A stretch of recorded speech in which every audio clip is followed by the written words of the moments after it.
Welcome in, everyone. Hello, hello. We are back for another episode of Adventures in Business. I am Amani. This is our co-host, Mandy. How are we doing today? Amani, I'm spectacular. Yes. I am spectacular. I'm sad a little bit because Browns lost again Okay. yesterday. So you mentioned that. Yes. You know who the Browns play next? I haven't even looked at the schedule. Are we playing your team? They play Washington next. We play the Commanders? Yes. Oh, Would you like to make a friendly wager?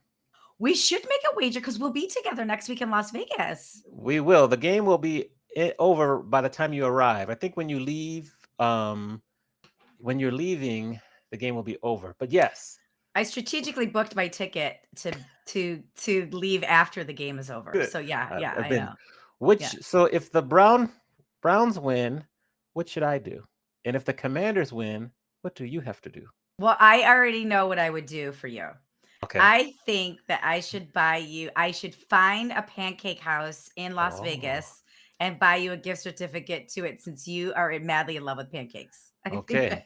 That could, or okay, so what that do you could think? work. If the Browns win, you can bring me a Browns shirt and I'll wear it during our next live broadcast. Oh, Amani, I love that. Does it have to be just a shirt or can it be Brown's It could paraphernalia? be Browns paraphernalia. Yes. Okay. You're on. Yes. Should we handshake? Yes, we You're should on. handshake. You Okay. are on. I love Okay, it. really quick, what happened in your weekend? Highlights, lowlights. What's a high low from your Oh, weekend? my it was very chill weekend. Didn't do much. Good. Yes, I didn't do much of anything this weekend. Just kind of prepared for this week and watching my team. They did really well yesterday, so that was exciting. Who'd they play? The They played Commanders. Arizona. Amani's team's Commanders. They Yeah. played Arizona, so they did well. Good. What else did I do? I went out to lunch with some friends. That was fun. Pretty chill weekend, Just I'm binge watching a show. I'm binge watching Dexter. So I've been watching Amani. that. So yes. Amani, that show makes me weary of human beings. How are you watching it and not thinking everybody you know is a killer? I mean, it just is what it is. I mean, I still give everyone the side eye anyway, so it doesn't really matter. But yes, So yeah, so I watched a few episodes of that. Did I watch anything else? No, I don't think so. No. Yeah, I cooked some Ah, crab cakes. I cooked some crab cakes. oh, It's good because good. what happened is I ran out of Cracker Meal, so I had Oh, to race no. around to the stores to see if I could find some Cracker Meal. Couldn't find the right Cracker Meal, so I had to use breadcrumbs instead, which was fine. But I quickly placed an order for Cracker Meal on Amazon, so I have it next time. So I'm not SOL. I've never made crab cakes before. Ooh, that's one of Can my you tell me about superpowers. this is like your date? Yeah, this is one of my This is like closers. your Yeah, lady killer? yes, yes. This is one What of do the you closers: the crab what do cakes you and the sweet potato pie. what do That's you it. put what do you put it what do I you put can't in tell your you crab that. I'll tell cakes? you that offline. I'm not putting that out there for all the people Oh, to see. oh, too much competition out in I Vegas. put crab meat, I put bread, cracker meal, mayonnaise, mustard, Old Bay seasoning, a little touch of salt. And really, the most important part is actually the crab meat. So you have to get Mhm. like the really good crab meat. I get my crab meat. If I don't go back to DC area, Maryland, where I'm from, and bring it on the plane, well, I freeze it and bring it, check my luggage. I will order it from a place there that ships it to me next day, still Ooh. frozen. I'm serious. I'm very Ooh. serious. Yes. Amani, I want crab cake. Okay, we're gonna coordinate this offline. I would like Yes. to have some Amani crab cakes. Okay. We'll make that And happen. I'm saying this, and I know Scooter would too. So we're gonna Yes. have to coordinate this because Yes. he's a crab cake man. We'll make that happen. We can bring all the supplies to your home. We'll make that happen for sure. Okay, I love it. Yes. We'll make it Yes. happen. Yes. All right. Delicious. Well, going back to us being giving side eye and Yes. being skeptical of people or Yes. having a little anxiety about Uh-huh. Yes. things in life, should we introduce our guest? We should. I cannot wait for this with all that we've been through the last 2 or 3 years. I'm so excited to speak. So go ahead, take it away. We'll get her on screen right now as you're introducing her. So go ahead. Okay. Well, we have an amazing woman on this show today. She's the creator of the Center of Stress and Anxiety Management. She's a multi book author, a TEDx speaker, a psychologist, a mom, a wife, a fellow podcast host, Dr. Jill Stoddard. Welcome to Yes. the show, So we give Jill. you a round of applause, although the applause might not appear, but we'll give you a round of applause in the show. So welcome to the show. We're excited to have you join us. I'm gonna let Mandy start us off because I could ask you many, many questions for the How to Show. So we're gonna go back and forth like tennis.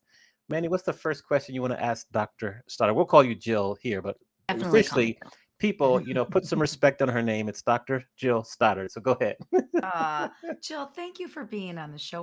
Thanks for Welcome. having me, Mandy and Amani. It's Yes, great. you're You Now, know, welcome. when where I binge watched Dexter, it was when Netflix still sent physical DVDs by mail. Oh, yes, yes, It's a good yes. one. That's good. It's a good one. Yeah. Season two, midway through season two. Yes.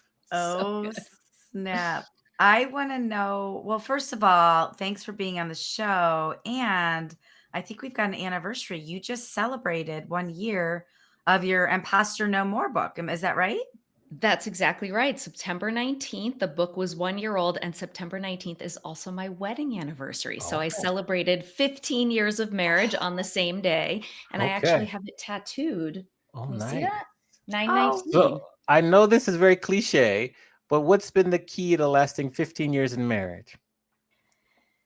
Oh gosh. That's a great question. I think probably having a good sense of humor, and I think recognizing like it's not about whether you stumble into issues, but it's really about how you resolve them. You know what? I want to change that whole answer because really I credit Eve Rodsky with the fact that we have a great marriage because she has a system called fair play that is Mm. all about a fair division of labor at home. So with household stuff and with kids stuff if you have kids.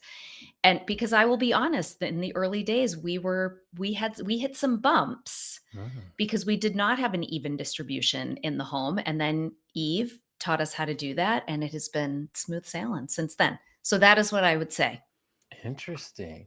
Yeah, What it was a okay, when game changer. you Mhm. divide up the duties, what were some of the duties that you had to take on that you initially did not want to take on? Ooh, I Well, like that. none, because I was doing all of the Oh, duties. oh, oh, poor And guy. so Okay. really it was, I mean, I was so Poor desperate. I guy. noticed.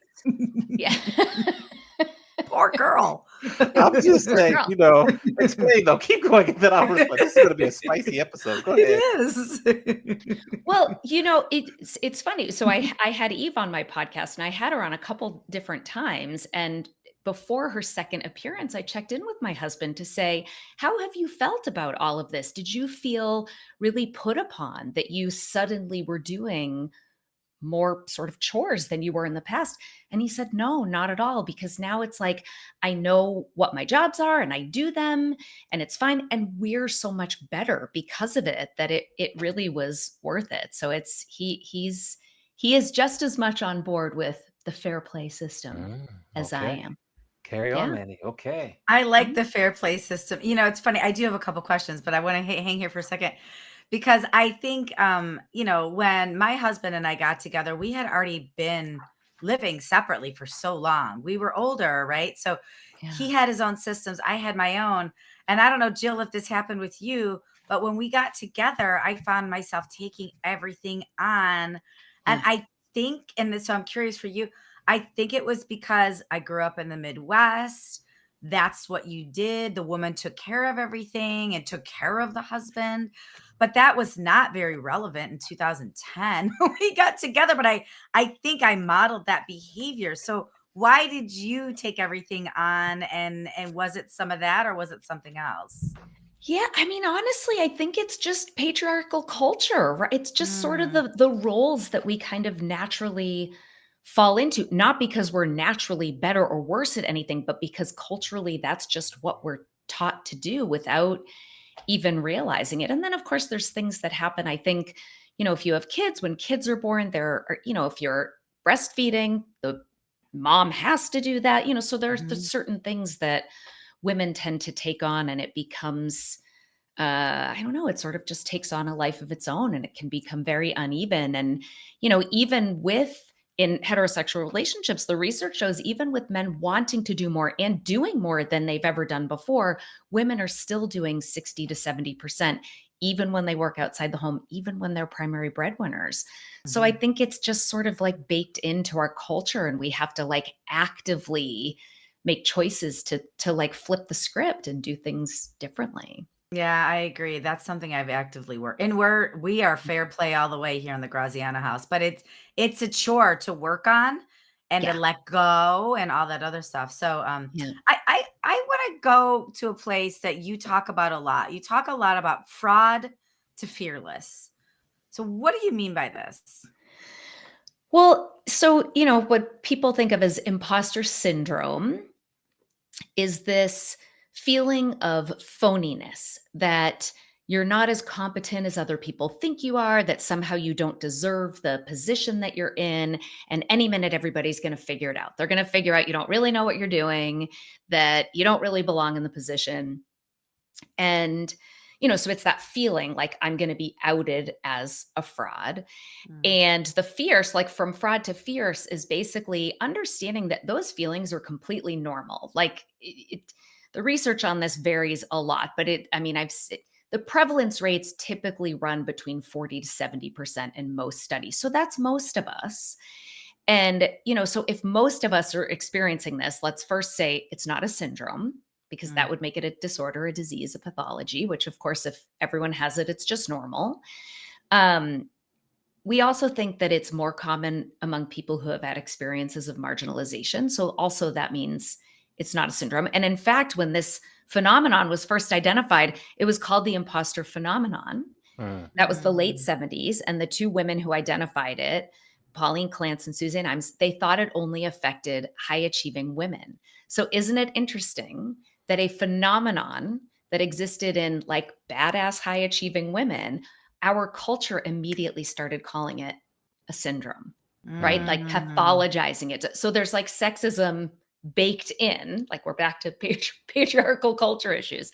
So I always ask people, like, let's rebrand this imposter syndrome thing back to the imposter phenomenon or imposter experience, imposter thoughts and feelings, and recognize that it's normal. But even though it's normal, even though it comes from a place of, systemic or organizational kinds of influences, it doesn't mean that it's not helpful for us to learn skills and tools to be able to combat it, so that it either doesn't hold us back, because obviously we may miss opportunities if we let it stop us from taking on challenge.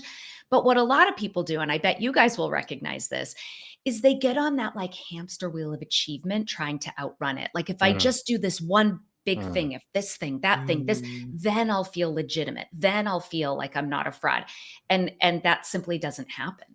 Well, And so so what I I like yeah. yeah, go ahead, sorry. No, you go, go, go. Well, I was gonna say but like for me, what fierce means is that you're making conscious, deliberate choices about what you're saying no to, so that you're not letting the imposter thoughts get in the way, but also what you're saying yes to.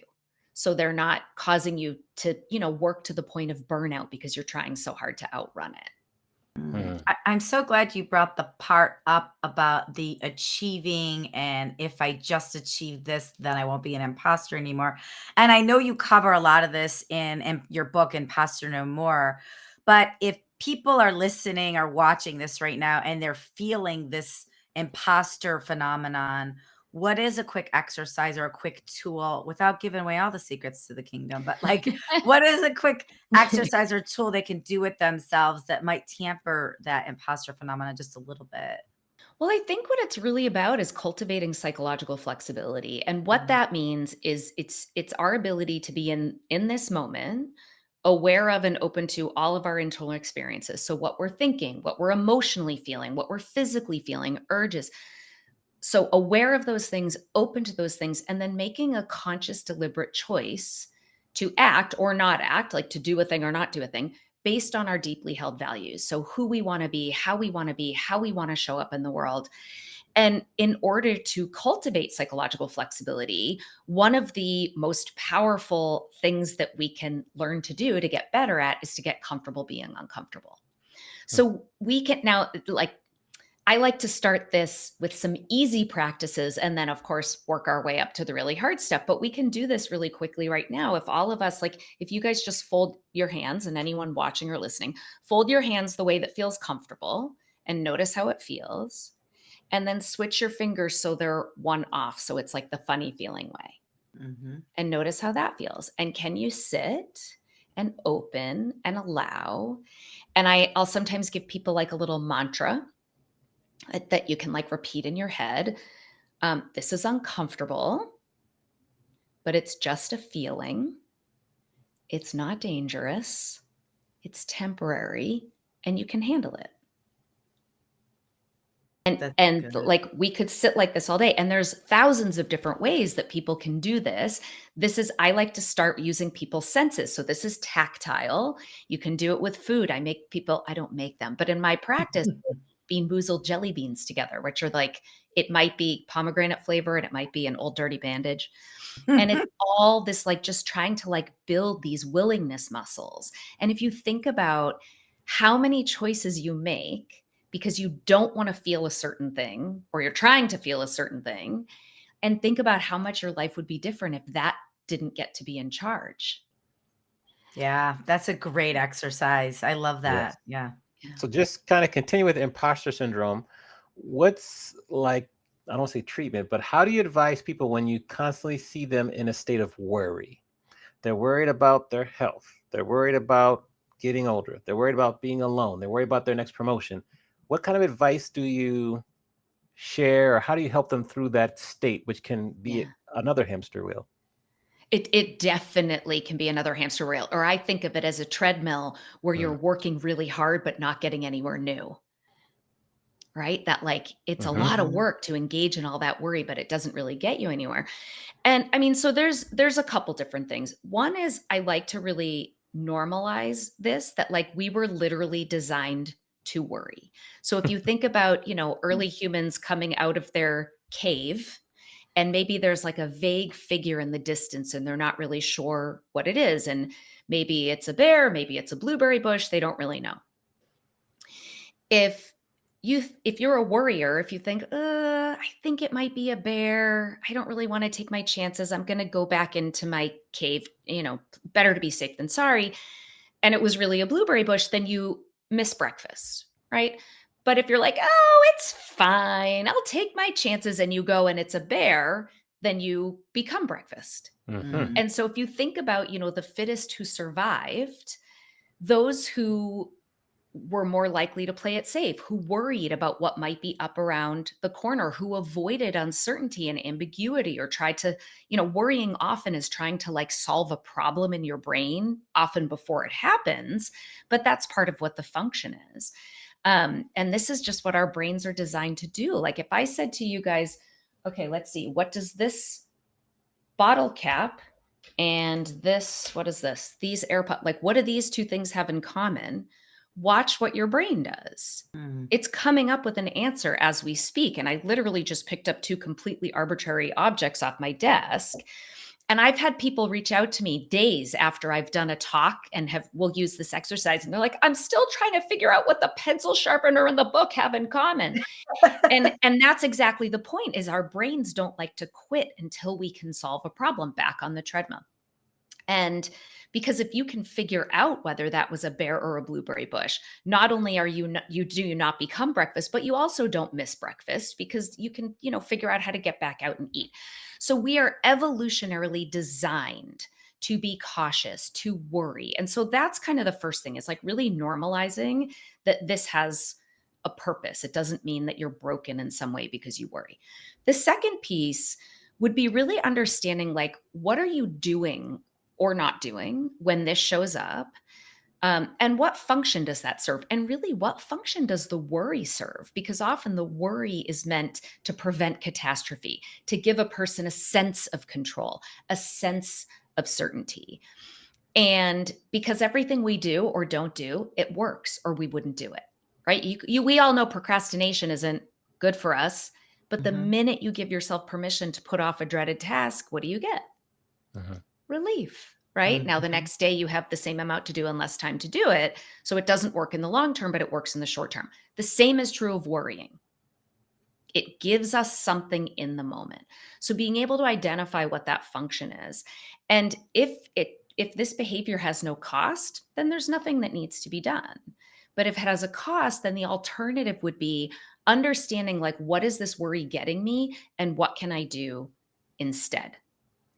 And what that usually ends up boiling down to is getting comfortable being uncomfortable. Because Mm. usually whatever behavior we're engaging in, whether it's procrastination or worry or whatever else, it's that we're trying to feel better. We're trying to get some relief. We're trying to get some sense of control, some certainty, because we're unwilling to feel the discomfort that comes with the uncertainty, with not trying to solve a problem, with not thinking through every single catastrophe that there is. And so if you can learn to be with those feelings and not have to do the thing, then you've created a lot of new opportunities. It's So kind to of like using like worry as a superpower oh. Kind in a of. way. You could see Yeah. it that way. You Yeah. know? So if Yep. we continue then, so you have worrying. Now, what is your opinion on like how the effect of social media on our mental states just in general, and then how that really causes us to compare with each other, which can lead you down an even further rabbit hole? Yes. Well, that's exactly what I was going to say. I think there are a lot of benefits to social media. I don't think it's all evil. We certainly do connect in some ways. We're doing this, Yeah. and getting, my mission is to get ideas about psychological flexibility out to people who maybe don't want to go to therapy or don't have the resources for therapy, and social media is one way to allow that. But the comparison, I think, is really where it becomes harmful. But here's another example of something we are literally designed to do. So think about this. Think back to like the cave people, early humans, a couple 100,000 years ago. We didn't have and still don't sharp fangs, sharp claws. We don't run at high speeds. We had each other. And we know that early humans who hunted and gathered and traveled together had a survival advantage. And so, doesn't it make sense that you are going to constantly think, do I measure up? Am I adding value? Do they think that I'm good enough? So it's like that social comparison. And even that, are they going to find out that I'm a fraud, that I'm Mhm, not holding mhm. my weight? Even the imposter thoughts and feelings, that stuff was baked into us a very, very, very long time ago. Because as long as you're making sure that you're doing your part, that you're adequate, then you're not getting kicked out of your tribe. If you get kicked out of your tribe, you're dead. And it Mm. may seem, what a lot of people will say is like, oh, but now technology, like evolution hasn't really caught up. But here's the thing, contemporary research has found that there is like the most robust predictor of both our mental health and well-being and our physical health and well-being. Like we're talking morbidity and mortality. There is one factor that's the strongest predictor. Do you know what it is? No. Mm-mm. It's the presence of quality relationships. Yep. So if you get kicked out of your group today, not just 200,000 years ago, today, and you are alone, you like loneliness has been found by current research to be more deadly than cigarette smoking. Mm. So our tendency to compare is another thing that is adaptive. And so I think having people really recognize that and then knowing like there is a line here, right? There is knowing that I really care deeply about other humans and about connecting and about, having a group and having relationships. That's important. And I'm going to nurture that. And I also notice when I'm getting sucked into a keeping up with the Joneses, they go on cooler vacations than me. And that's like not the thing we're talking about when it comes to what's good and healthy, and we have to be our own monitors for the impact that that's having. Go ahead, Mandy. Otherwise, I'll keep going. I know, I know. Well, I have a quick question for you, Amani. When she held up the bottle cap and the AirPods, what was Yes, the thing that you thought? What do they have in common for you? What was the first thing that came to they're mind? they're both white. That's what I did. I had the Yeah, same thing. I That yeah, was one yeah, was both too right. easy. yeah, That yeah. was too easy. We'll do another Anyways, one later. a true confession. Since you had us fold our hands and Yeah. then switch our hands, what I did was I took my little house shoes off and I switched feet. So now Yeah. I'm sitting here with my shoes on the wrong feet through the episode to get uncomfortable with being Great. uncomfortable. I want to try it out because I like that experiment, physically put yourself in an uncomfortable situation, then it makes being mentally uncomfortable a little bit easier. So anyways, I just wanted to give a true Exactly. confession really quick. I love it. Yeah. A So plus. I would thank you. Oh, no, I love an A plus. So I want to hang more on this anxiety and stress management. So as specifically in the hospitality industry, a ton of people in our audience, they work for hotels or restaurants. They own hotels or restaurants. They're operators or salespeople. And it has been said that a job in the hospitality industry is one of the 5 most stressful jobs Oh, behind being a nurse, being a police officer. And so for people struggling to manage their stress and their anxiety, and I say anxiety loosely because we talked about this a lot on this show. I've been diagnosed by actual doctors with severe anxiety disorder. I'm not talking about that as much. That's a whole different topic. I'm talking about people mhm. that experience symptoms of anxiety or have stress management issues in the hospitality industry. So people out there are going through this right now. What can we do to disarm this a little bit more? Or if there's leaders out here that are listening that want to provide tools and resources for Yeah. their employees, what can we do about this? Because it is Yeah, a great. phenomenon right now.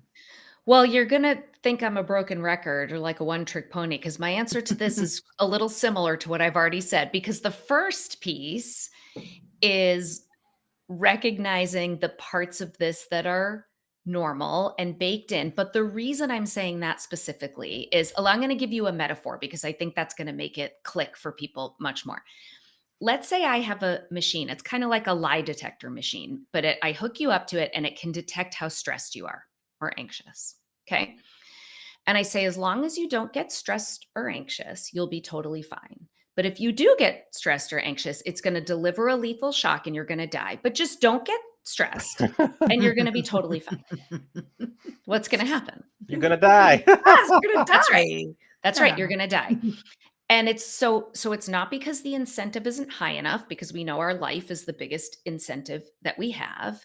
But if you think about what this setup does to your relationship with stress, it makes you go, "Oh no, stress is terrible. It's dangerous. It's deadly. I can't have it. I can't have it. If I have it, I'm going to die." So now what are you Mm, stressed about? having stress. Stress. So when you're stressed about stress, you're stressed. When you're anxious about anxiety, you're anxious. And so as long as you're like freaking out about the fact that you're stressed and anxious, you will always be stressed and anxious. So Mm, this is another place we're sort of recognizing stress, anxiety. These are just normal human emotions that people have. And if you are unwilling to have them, they will be set on high because now you're anxious about anxiety, you're stressed about stress. And so that ability to practice being with some discomfort, get comfortable mhm. being uncomfortable, it allows emotions to do what they're meant to do. Now, most people say, oh, so if I'm willing to have it, then it'll go away. No, because to be human is to experience the full range of emotional experiences. But what will happen is it will ebb and flow and come and go, which is what all emotions do. But if you're unwilling to have it, it will be set on high.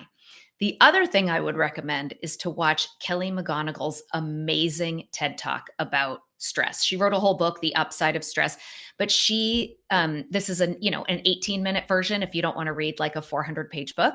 It's Mhm. one of the most popular TED Talks of all time, and you'll see why, because she talks about how um, part of what causes us to be stressed or causes the negative impacts of stress is the way that we label it as being problematic. And so she Mm. basically gives you an alternative way, like a way to change your relationship to stress so that it doesn't have the same level of negative impact. And one of those is when we feel stressed, not only does it release the cortisol, which is the hormone everybody thinks is going to kill them, but it actually also releases oxytocin, which is your tend and befriend hormone. Hmm. And that is your body's way of saying, you're stressed, you should reach out, because what's the most important thing? Relationships. Relationships. Mhm. Hmm. And our bodies are designed to release oxytocin so that we find our people during times of stress and anxiety. What's your That's good. answer? Very good. What's your answer or response in certain communities where therapy is looked upon very negatively?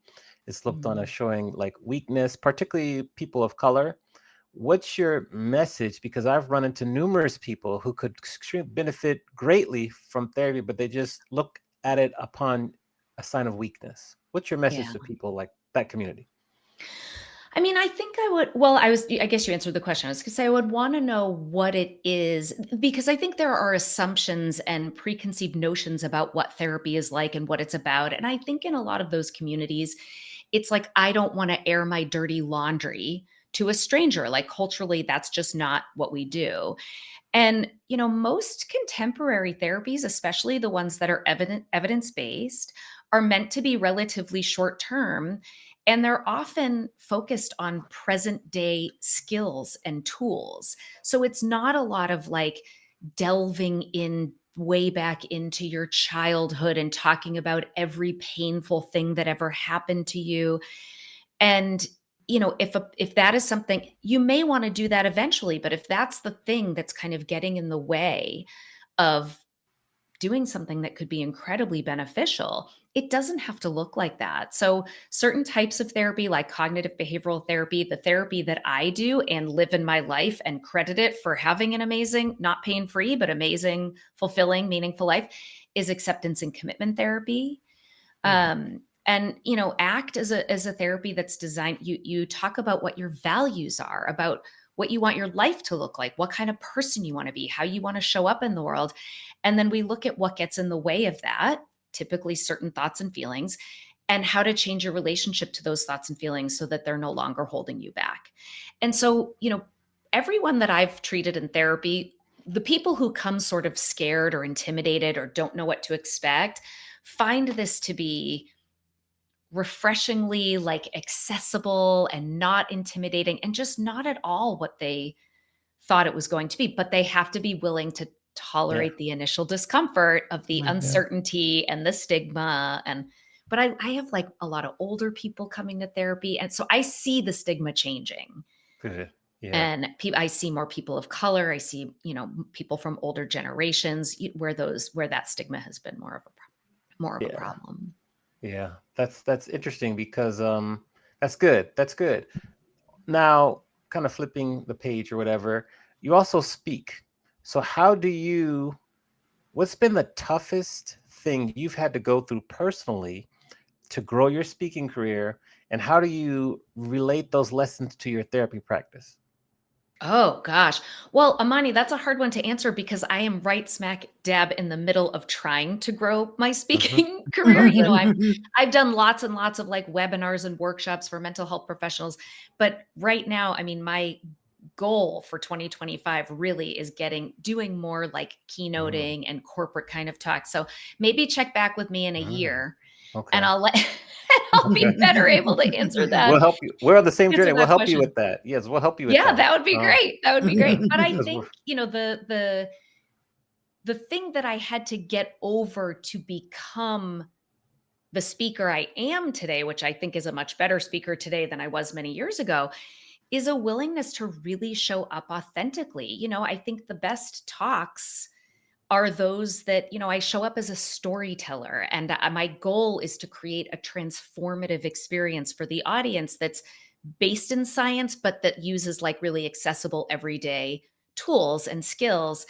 And, in order to do that, I think it's really important as a speaker to show up and be real and be vulnerable. And that means, telling stories on stage that for a long time I didn't talk to anybody about. And Mm. of course, once I was willing to do that, that is really when like the evaluations started to pop. I always got good evaluations, but they got really good once I was able to show up in that way. And I think that absolutely relates to therapy too, more that like, yes, I show up authentically, but I'm not really telling my sob stories in therapy, right? That's Yeah. not really how that works.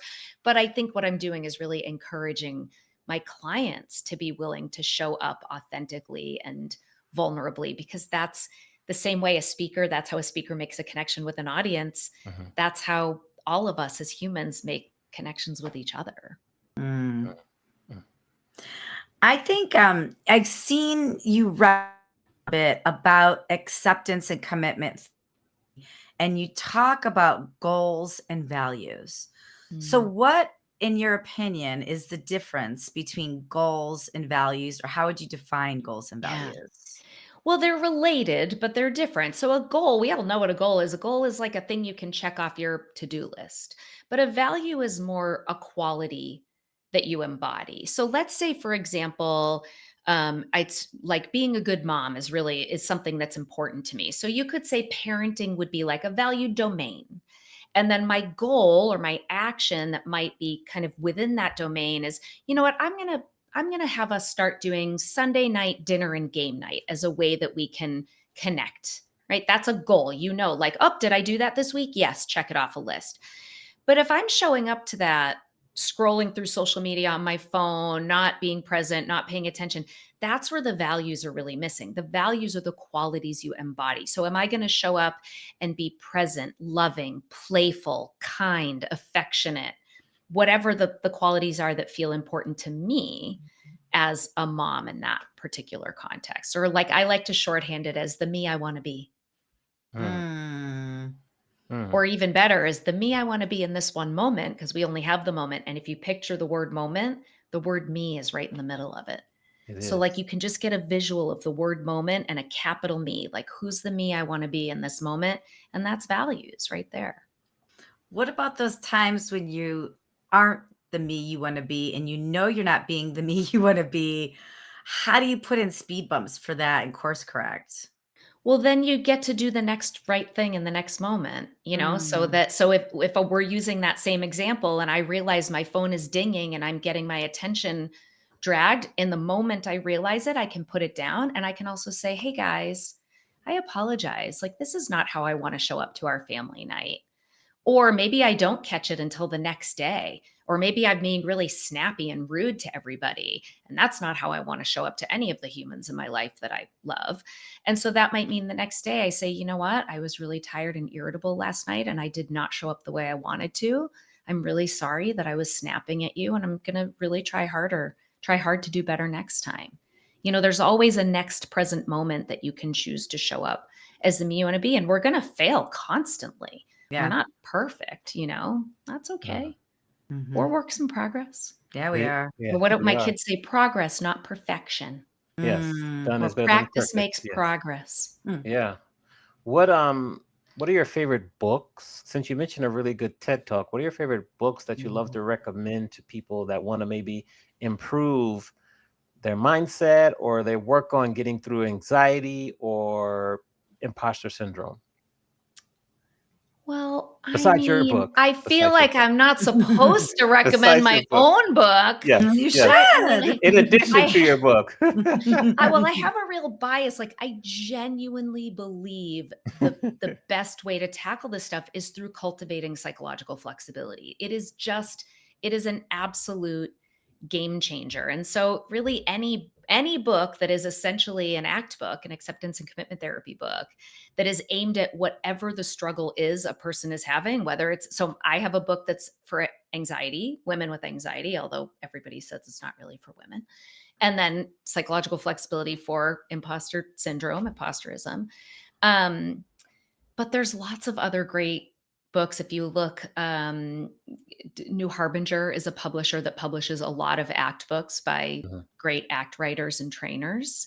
And so people can just kind of Google like acceptance and commitment therapy and couples or depression or relationships, and you can find Now, different ones. many potential authors struggle with imposter syndrome primarily and anxiety in terms of getting the book finished. That is probably one of the most difficult things to do is to actually finish the book. How were you able to get through that and finish several books? Yes, people struggle to finish books because they get the writer's block and all of that kind of stuff. But I actually think more people struggle to start the book. Because there's an actual statistic out there, and I should look it up because I don't remember what it is, but there's like 89% of people say that they want to write a book someday. It's a very high number. I don't know what it is, but only but only like 0.1% of people actually ever write a book. And that's where I think the anxiety, the self-doubt, the imposterism, like, I think that's what gets in the way. And honestly, before I wrote my first book, there were acceptance and commitment therapy uses a lot of metaphor and experiential exercises, but you had to like find them in all these different books. And I thought, wouldn't it be great if you could just pull one book off a shelf and open it up to values and find a bunch of different ways you might help somebody figure out their values? And it didn't exist. And in that moment, I thought, well, maybe I should write that book. And boom, who do you think you are? You're not an author. You don't write Mm. books. You're Yes. not an act expert. And so it was really having to use my psychological flexibility skills to handle those thoughts and feelings, to be willing to move forward and do that book in the presence of all of those thoughts and feelings. And I think the mistake people make, and in my most recent book, I call this the gap trap, is they get trapped in stagnation, like not moving forward due to a perceived gap in confidence, skill, knowledge, experience, expertise, whatever it is. And they think they have to fill the gap before they can move forward. But of course, that's a trap. And really, you have to be willing to move forward, even in the presence of that stuff. And I think what's so important to realize, I know that's easier said than done. But if you think of it this way, like, think of the last time you were up at 2 o'clock in the morning with your wheels spinning, back to worry, right? Worry, worry, worry. And you think about what you were worrying about. It's like definitely not that Game of Thrones isn't coming back for another season. You're worrying about being competent at work, even if you love that show, being competent at work and the people you love and health and the world. You worry about the stuff you care about, right? Like, what we fear is what we hold most dear. So it is ridiculous to think that we should be able to move forward with writing a book or doing a TED Talk or anything else that you care about doing competently, or that you don't want people to call you out. You're not a real book author.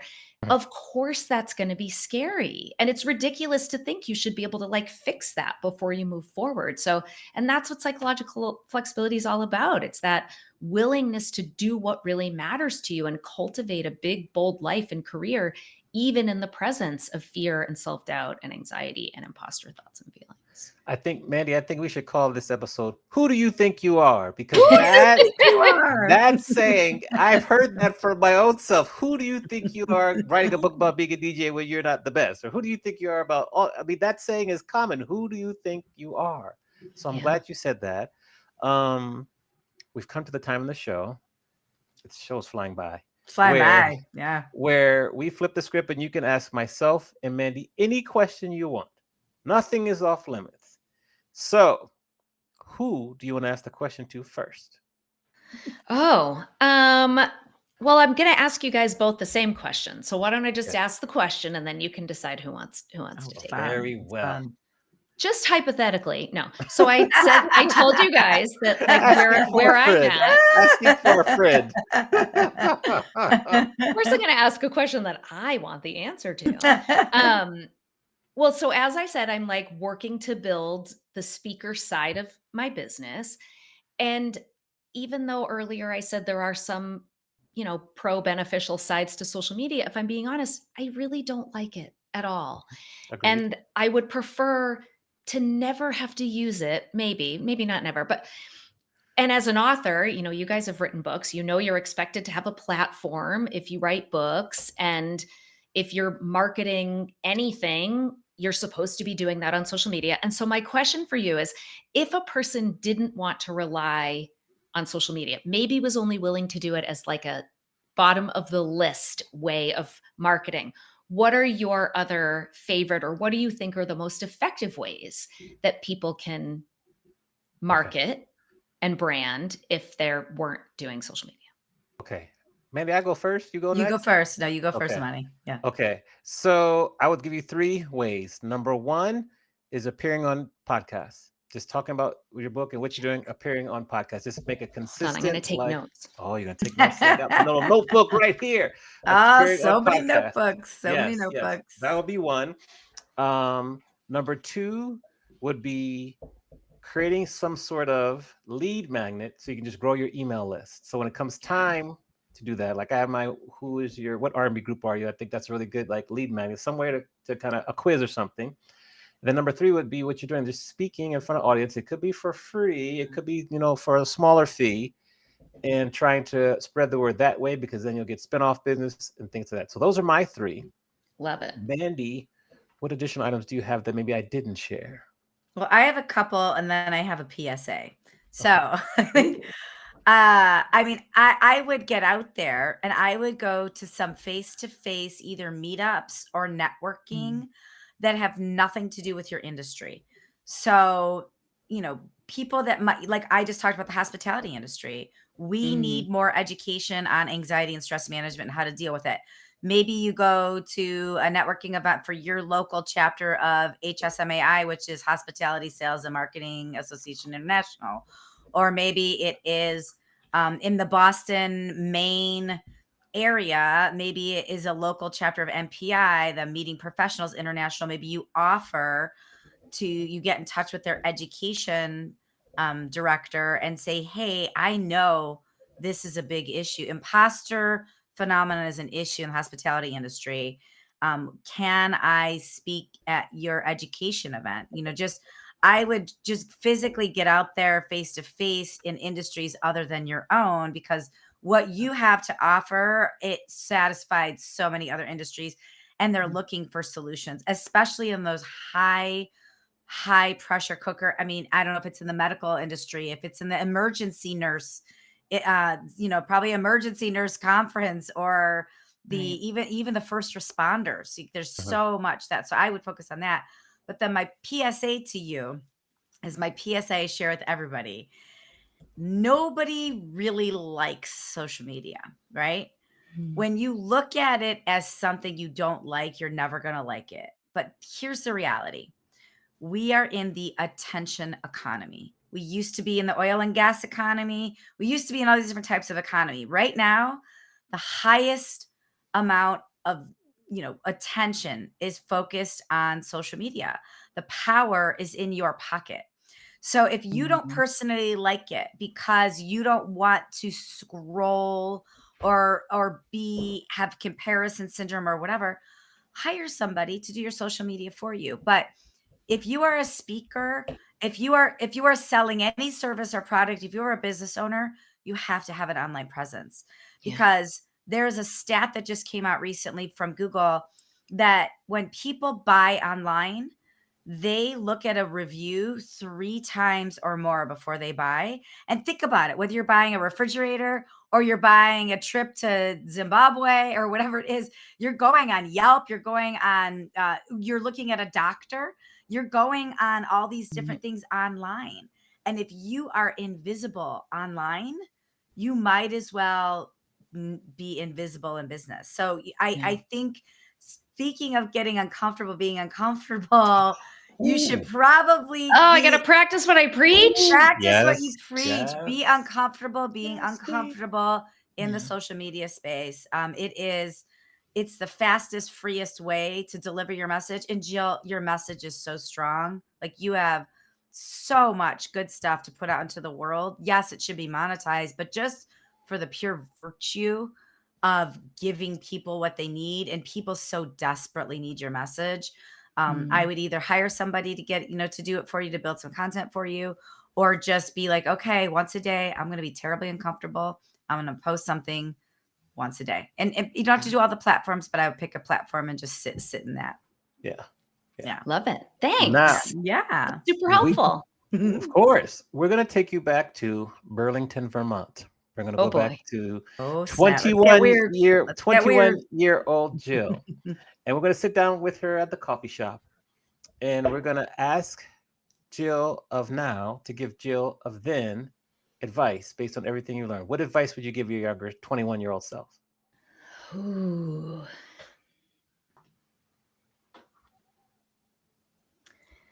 If I knew then what I know now, I would want to tell myself to start being myself, being my authentic self, like to drop the people pleasing, to not say yes to everything under the sun. Like, I would tell that girl to start doing that right then. It took me I mean, I actually went to therapy to learn how to not be a people pleaser, because it was so, Mm. it was so Mhm. strong. Some people don't believe me when I tell them that now, because I've come a pretty long way, but I mean, I spent many years doing what I thought other people expected me to do, trying to like earn love and acceptance and approval. And I feel, now I know who I am, who I want to be, and I can show up as that person even when it's scary. And I just wish that I had done that sooner. And what were the 3 most important things you had to implement to stop being a people pleaser? Mm. Well, it's one thing. It's psychological flexibility. But if I broke that down to 3 things, that's getting comfortable being uncomfortable. That's not listening to my inner critic, like really choosing, if I listen to this thought, is it going to move me toward the life I want, or is it going to move me away? So like choosing whether to listen to those thoughts rather than just letting them be in charge. And I guess the other part of that would be being clear on my values, who and how I want to be in the world. I love it. Mandy, bring us home. Bring us home. Well, I have a final question about, 'tis the season for trade shows, conferences right now. And there's a lot of Gen Zers out there that might be listening to this. I'm curious about your experience with Gen Zers and face-to-face interaction and social anxiety in general. So, for Mm. those Gen Z professionals right now, or even just human beings that are more introverted, they're hopping on an airplane this week or next week to go to some sort of trade show or conference, or they're going somewhere where they have to interact with people in person. Yeah. What are a couple tools that people can pull out of their pocket to disarm that social anxiety a little bit of like, oh my God, Yeah. I got to interact? Well, understand that, yes, of course, you're feeling anxious because this matters to you and because you're out of practice, right? We've been living in a world where we're doing less and less of that in-person connecting. So Mhm. first and for, I think self-compassion can be huge here, which is, self-compassion is a construct that has 3 parts. It's recognizing in what way you're suffering. So being clear on the thoughts and feelings you're having that are difficult about this. Common humanity, which is knowing you're not alone. So Mm, many people, especially that generation, but lots and lots of people, anyone really who's like lived through COVID and technology, so many people feel this way and it's hard, it's painful. And then self-kindness, like, hey, I'm still getting on the plane. mm, I'm working on it. I am willing to put myself in a situation, even though it's uncomfortable, because this matters to me. And that's a big deal. And, we know research shows that self compassion is a far better motivator than self criticism. We know that's the case. mm, So I think that would be my foremost thing is just be gentle and be kind with yourself and know that you're not alone. And then once you're out there, also keep in mind that that spotlight syndrome that you have, everyone else has it too. So they're not focusing on you because they're focusing on themselves. And so trying to mm. show up and be in the moment and show up as the me you want to be, whatever that looks like. So many Yes. rad rhymes. Yes. I wish I'd have. You have said at least 4 things that have rhymed. One with fear, me, I want to be. I wish I would have written them down. I'm gonna have to re-listen Yes. to this. But Get What the we fear notes. is what we hold most dear. There you okay, The go. love me I it. want to be, Yep. the Yes, gap trap. yes, Yep. Gap Trap. Those are the only 3 I remember. I So can't remember yes, the other write one. those down, Mandy. Also, we gotta give a shout out to Steve Copeland, who's here. Marilyn's in the chat. Chris Musgrave, Laura Wilbur, and Samir. So thank you all for tuning in across the platforms. Go Yeah. ahead, Mandy. I just want to say I was hello. gonna say, how could we? Hi, everybody. Thanks for tuning in. And how could we support you, Joe? How can we support you Oh. moving forward? How can we lift you up? You've supported us in this last hour with some great nuggets. Well, I would love to share. I actually have a lead magnet that has Yes. increased my list quite a bit. And Yes. it's actually, so one thing we didn't talk about with the imposter phenomenon is there are 5 subtypes of imposter that are, so like I'm the expert. It's the person that just needs like one more class, one more this, one more that. Then I'll finally feel legitimate. There's the perfectionist, the superhuman, the soloist, the natural genius. And so I have a quiz you can take to find Yes. out Yes. what your subtype is. And it's essentially what you do to try to not be outed as a fraud, essentially. And so that's just it. My website is jillstoddard.com. So that's where people can find me for all the things. And then it's /quizzes if you want to find out what your imposter subtype is. And then other than that, it's, if you know people that are looking for storytelling experts who bring the science and the sizzle that need some speakers, send them my way. Oh, Got I it. love that. Yeah, so for Got those it. listening, those watching, Jill Stoddard's website's rolling on the ticker, but if you're listening, it's Jill with 2 L's and Stoddard with 2 D's. And I actually went on there earlier today, and if you click on the little menu, it says quizzes too, so you can just Yeah. click quizzes and take those too. And I want to take that imposter phenomenon quiz and see Yeah. where I sit. Yeah. Awesome. Well, we only got through half of my questions, so we're gonna have to have you back so I can get to the other half of my questions because we want to talk Every about podcast interview loneliness. I do, I I have the know. same problem. We got to talk about loneliness. We got to talk about narcissism, some other things. So I'll keep my notes here, and we will talk to you again. But thank you very much. It's been a pleasure, and just keep in touch. Make sure you support Jill, everyone who's listening and watching, and just keep doing the good work. And we're going to work with you to get you on more stages. So now that we've talked and we've got that, we're on the same train. So just hop aboard with us. I love it. Thanks for having me, guys. That was a really fun conversation. Thanks for being here. Yes, we'll put you back to the green. Round of applause. Thank you for tuning in to Adventures in Business. Don't forget to rate and review our podcast on the platform that you're currently listening it on. And don't forget to share it with your friends and anybody that might be as much of the business nerds as Amani and I are. See you next time for another captivating interview.